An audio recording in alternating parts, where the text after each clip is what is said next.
Golden Book Video presents Big Bird, starring in... Da-da-da-da! Everyone makes mistakes! Adapted from the Golden Book of the same name, by Emily Pearl Kingsley. Illustrated by A. Delaney. In cooperation with the Children's Television Workshop. A Sesame Street story. Featuring Jim Henson's Sesame Street Muppets. Hi there. My name is Little Bird. I wanted to tell you about an awful thing that happened on Sesame Street just the other day. It was a beautiful sunny day. I was sitting on the fence in the backyard when my friend Big Bird came along. Big Bird was thinking about something. He was thinking so hard, he didn't even see me sitting there on the fence. I wonder what I should get Mr. Snuffleupagus for his birthday. Maybe he'd like some new roller skates. Or maybe a snuffle yo-yo. Big Bird was thinking so hard that he didn't look where he was going, and whack! Whoa! Whoop! He walked right into Mrs. Washington's fresh, clean clothes that she had just washed and hung out in the sun to dry. Oh, no! Look what I've done! What a mess I've made! Boy, Mrs. Washington's gonna be awful angry with me when she sees her clean clothes all dirty on the ground. Hi, Big Bird. Oh, Little Bird, hi.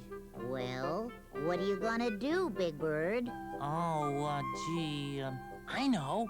I could tell Mrs. Washington that a big flock of geese was flying south for the winter. Yeah, I could tell her that they flew right into the laundry hanging on the line and pulled it all down. Shoot! Big Bird, are you sure that's a good idea? No, that's not a good idea.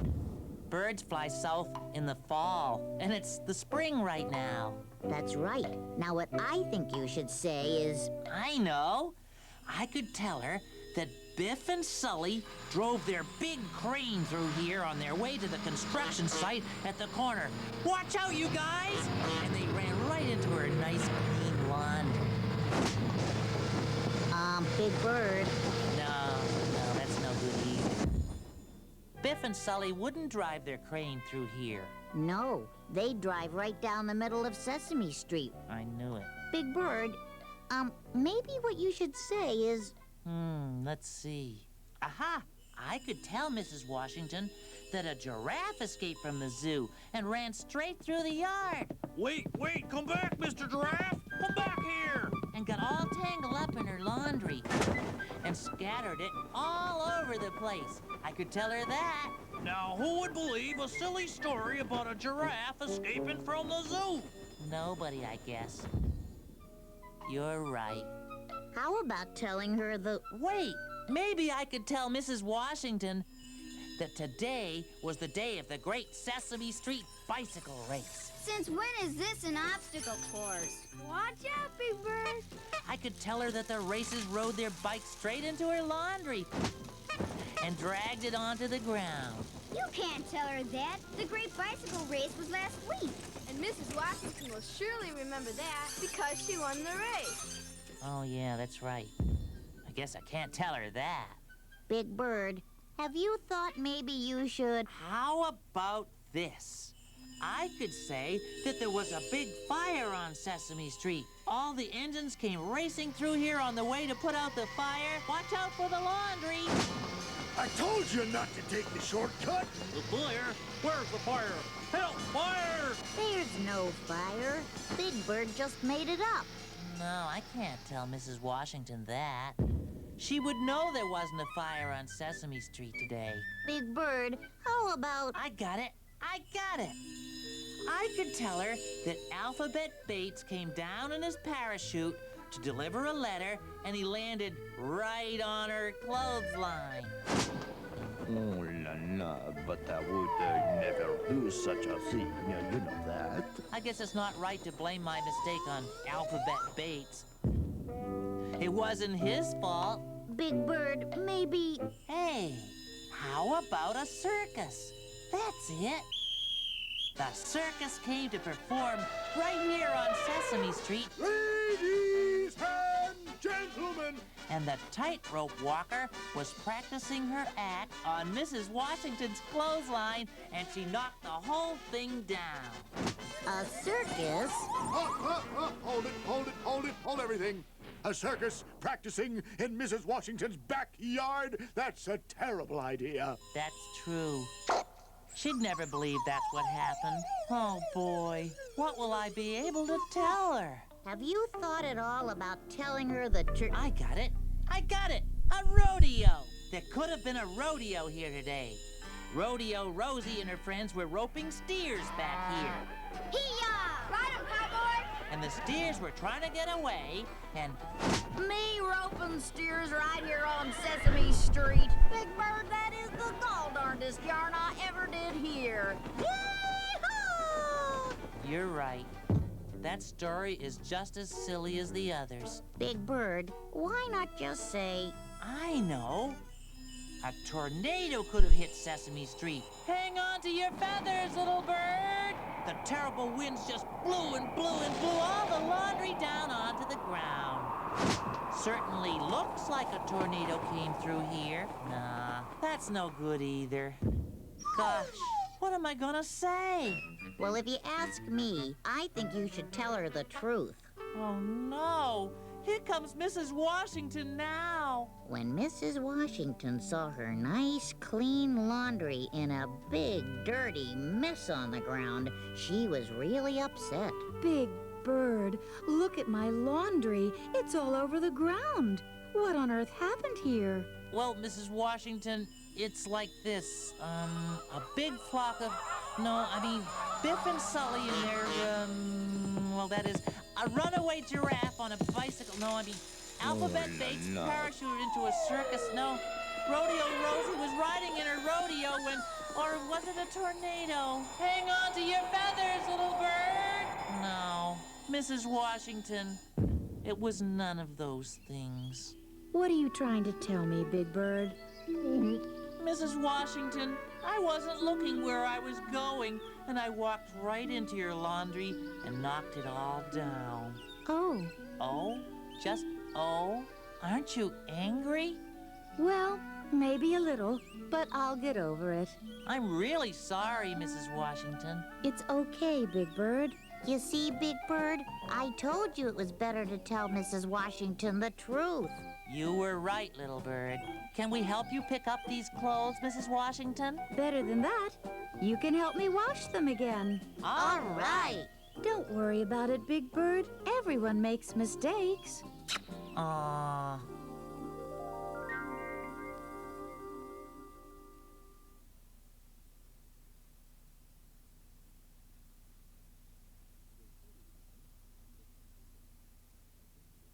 The City Worm and the Country Worm, adapted from the Golden Book of the same name by Linda Hayward, illustrated by Carol Nicholas, featuring Jim Henson's Sesame Street Muppets, in cooperation with the Children's Television Workshop. A Sesame Street story. It's a bright, warm day, a beautiful day on Sesame Street. Oscar the Grouch is thrilled. Squiggly, one of Oscar's pet worms, has learned a new trick. Hey, Squiggly, you're on.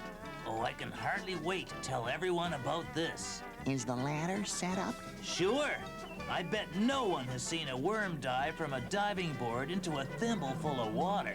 Squiggly wriggles to the end of the diving board and looks down. The thimble looks very tiny. Well, here goes nothing. Squiggly takes a deep breath and... Squiggly's form was perfect. Terrific dive!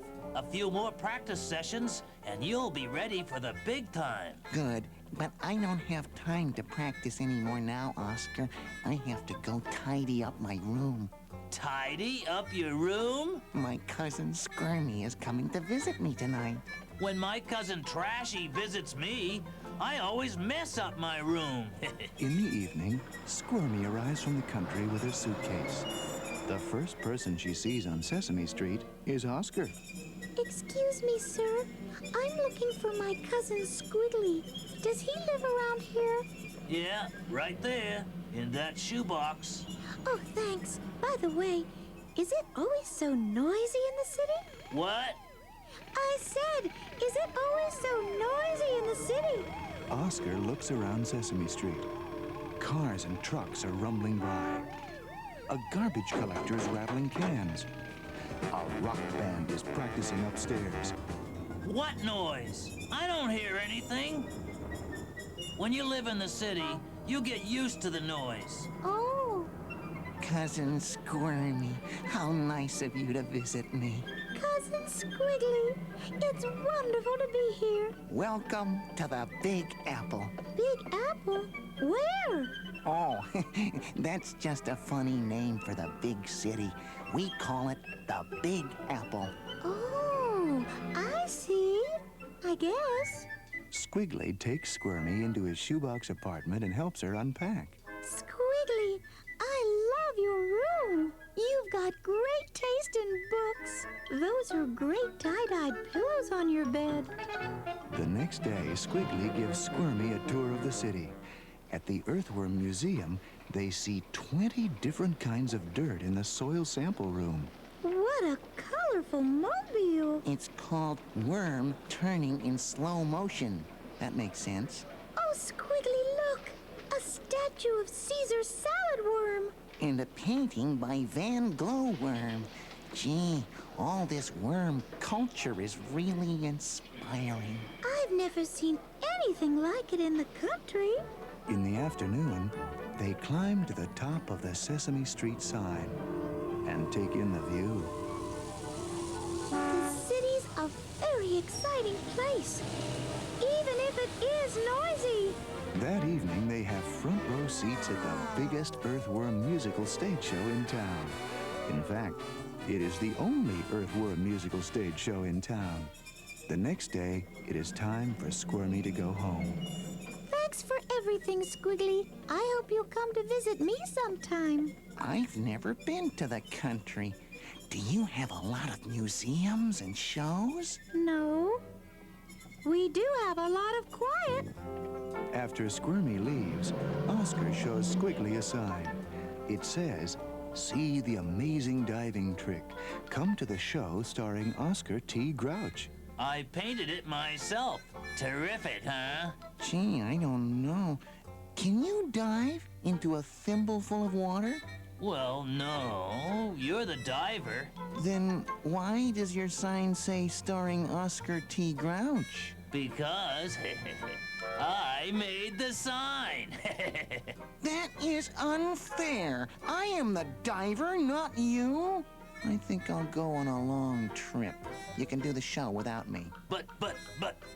As Squiggly packs his suitcase, he wonders where he should go. He remembers his cousin, Squirmy. That's it. I'll visit Squirmy. There will be no shows, no signs, and no grouches in the country. So Squiggly wiggles to the bus stop and waits for the bus to the country. When Squiggly arrives at Squirmy's address, all he sees is a big apple lying on the ground. Gee, where's Squirmy's house? I must be lost. What was that? Cousin Squiggly. Cousin Squiggly? You startled me. I think I heard a bird. Of course you did. There are lots of birds here. What a surprise to see you. How nice of you to come.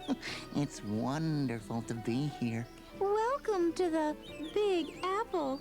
That's what I call my house. Squirmy lives inside a real apple. Squiggly loves it.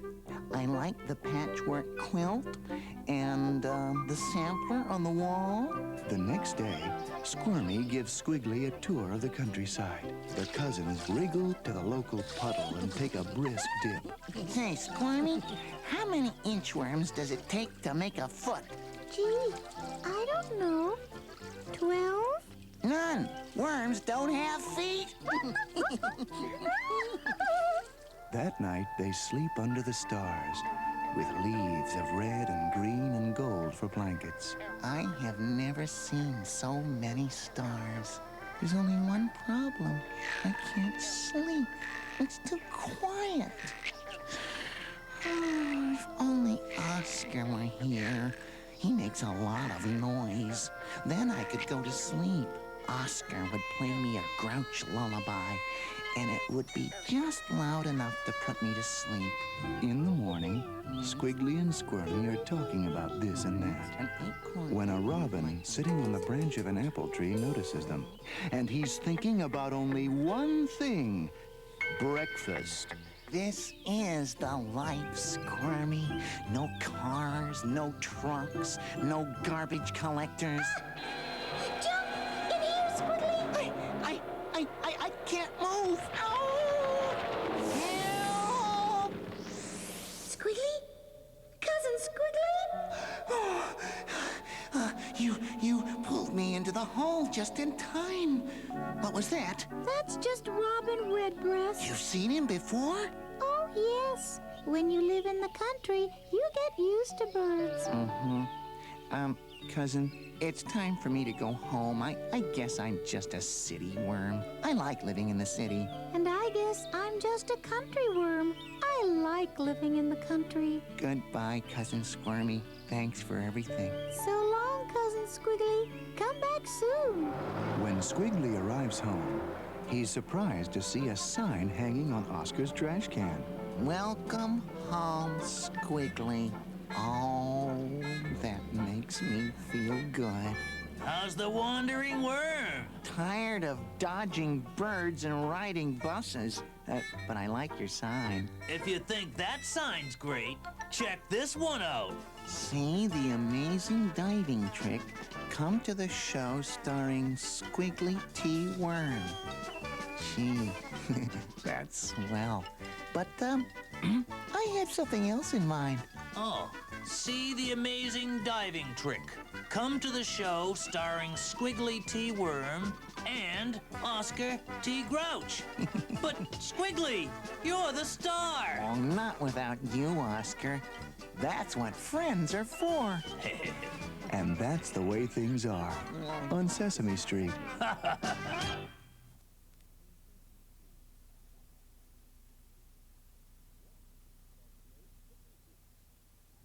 Wanted, The Great Cookie Thief, adapted from the Golden Book of the same name by Emily Pearl Kingsley. Illustrated by Michael J. Smolin, in cooperation with the Children's Television Workshop, featuring Jim Henson's Sesame Street Muppets, a Sesame Street story.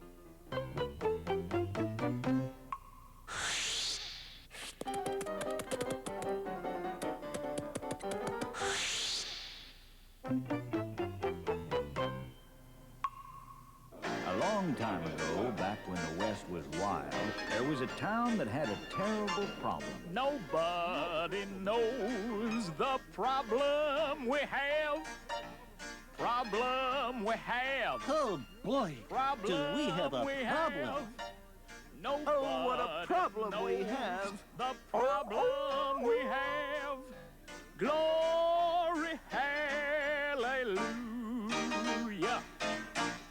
Would you like to know why I'm feeling so blue? Blue? I'm not blue. I'm green. I'm purple. We're all blue because of this terrible problem we have. That's some problem we have, huh? What is our problem anyway? What is everybody talking about? You don't know about the problem? Do you think we should tell them? Come on, I'm old enough to know. Well, all right. See this here poster? This is the Great Cookie Thief. Who's the Great Cookie Thief? He's the varmint who's been stealing all the cookies from around these parts. Stealing all the cookies? What do you mean, stealing all the cookies? Sounds real serious. Well, folks come in here and order a cookie to go with their glass of milk, and I don't have a single cookie to give them. He got all the cookies at the ballet reception last week. He even stole the cookies from snack time over at the Little Red Schoolhouse. Say, this sounds like a good story for the Half-Baked Gazette. As the star newspaper reporter in this town, I better start taking notes. The great cookie thief sure must be hungry. He's hungry, all right. And we have a problem, all right, but we have a sheriff who's the greatest and the bravest. A sheriff who can handle any problem, large or small. As long as you give him a year and a half to do it in. Hey, look, Sheriff. See that fella standing over there? Why, he looks just like the poster of the great cookie thief. Oh! He sure enough does. The kid has something there. Why, I think he knows what he's talking about. What a resemblance. Where are my glasses? All this excitement and I can't see a thing. That feller sure does look like the great cookie thief. I want you to go check him out up close. Who, me? Yeah, you. But why do you want me to check him out? Because I'm appointing you my official deputy. Now don't be scared, be brave like me. Brave?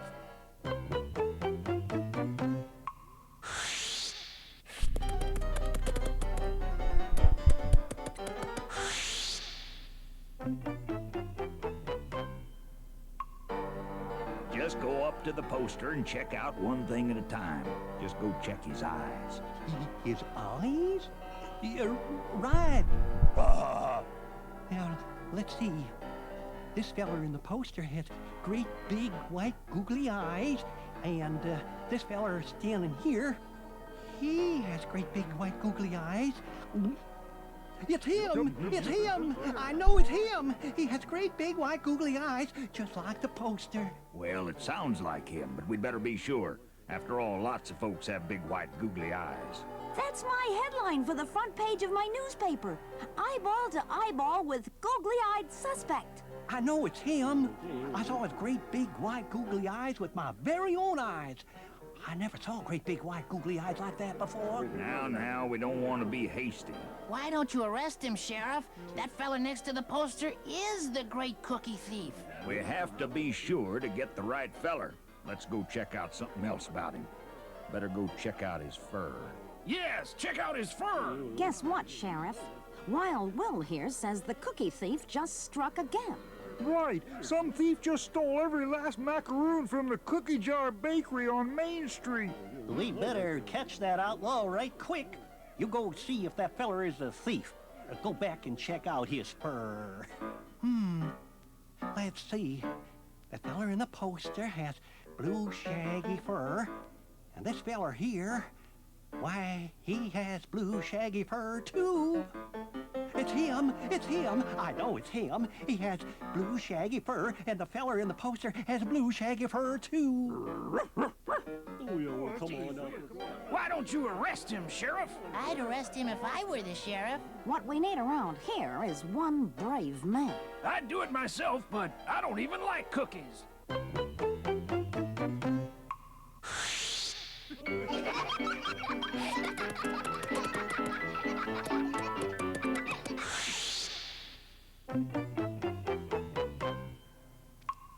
Sheriff, there's been another theft. All the cookies at Betty Lou's birthday party just disappeared. What? That low-down, no-good varmint? Who'd steal cookies from a poor little child's birthday party? The great cookie thief! I've got to write this down. Cookies stolen from child's birthday party. A sheriff has to look carefully at the clues. What clues? It sounds like we have the great cookie thief, but just to make absolutely sure, go check out his hat. I wish they'd solve this crime. I'm getting hungry for my afternoon milk and cookies. Check out his hat? Yeah, sneak up on him and check out his hat. Speaking of hats, would you mind getting off mine? Oops, pardon me. Well, the feller in the poster has a black felt cowboy hat. And this feller here, he has a black felt cowboy hat, too. It's him! It's him! It's the great cookie thief! He has great big white googly eyes. He has blue shaggy fur, and he has a black felt cowboy hat. Sheriff, aren't you going to arrest him now? Good point, young lady, but we still need to have more proof. Proof? How do we get proof against such a clever fiend? That thief is an absolute monster. Well, young lady, now do you get the point? I sure get the point. Oh, that smarts! Ouch! Whoa! Grouch. Ow! Wait a minute, everybody! Isn't this the day the Cookie Express stagecoach makes its delivery? It should arrive any minute with a new shipment of ginger snaps.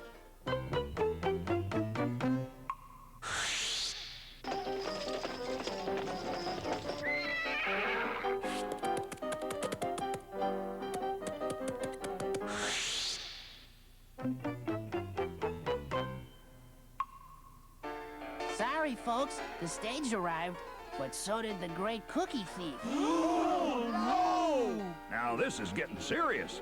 I thought of one other clue. Better go check out his bandana. Let me see. The feller in the poster has a red bandana, and this feller standing there, he has a red bandana, too. It's him! It's him! He's exactly the same as the poster. He's got great big white googly eyes. He's got blue shaggy fur. He's got a black felt cowboy hat. And a red bandana. That feller is the great cookie thief.